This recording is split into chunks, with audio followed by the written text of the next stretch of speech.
Let's take a minute to talk about foam and all the different types of foam that end up being used in crafting and terrain building. You have XPS insulation foam, EVA foam, styrofoam, floral foam, you have extruded styrofoam, and then you also have poster board foam. I've used every type of these in some way or somehow, and they all have their benefits, they all have their drawbacks. It all just kind of depends on what you need. The majority of the time I am using either XPS foam, which is the thick insulation foam that goes in your walls to keep your house cool and warm, or the poster board foam.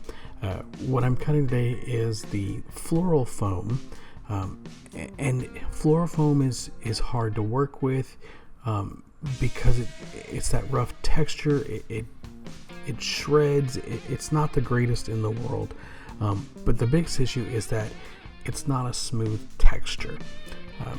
If you want something smooth at it, you have to kind of coat it in something, spackle or something like that. But the reason I'm using this today is because I wanted a tubular curve.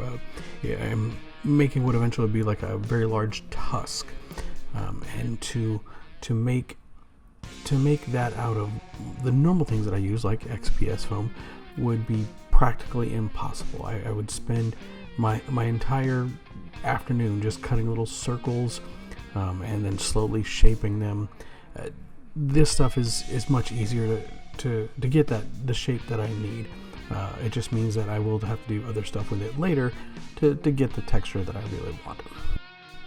And if we're talking about foam, we also have to talk about painting foam. So the easiest way to paint stuff, especially for terrain, big stuff like this, is with spray paint. However, spray paint has a propellant in it that will eat through the majority of this foam. They do make spray paint that is safe for foam, or you can get an airbrush or something like that, which I don't have, but there are ways to do it.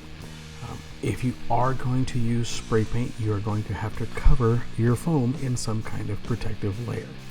The majority of people out there are going to use the secret sauce, which is just Mod Podge and black paint.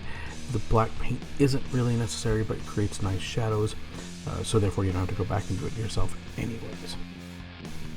I have not spray painted directly onto floral foam like this, so there's a chance that it might not eat it. This stuff seems pretty durable. It might stand up to that chemical propellant. If people are interested, and let me know in the comments if you are, I wouldn't mind going into the different types of foam and showing what's good and bad about each one, and the different techniques and effects that you can get out of each one, the goods and bads. But for now, I'm just going to be quiet and ask you to check out the different people on the Plastic Microphone Studio, Average Home Theater Reviews, Faye 5 from Fans, and the new one, Sequel House. Thanks for watching. Bye.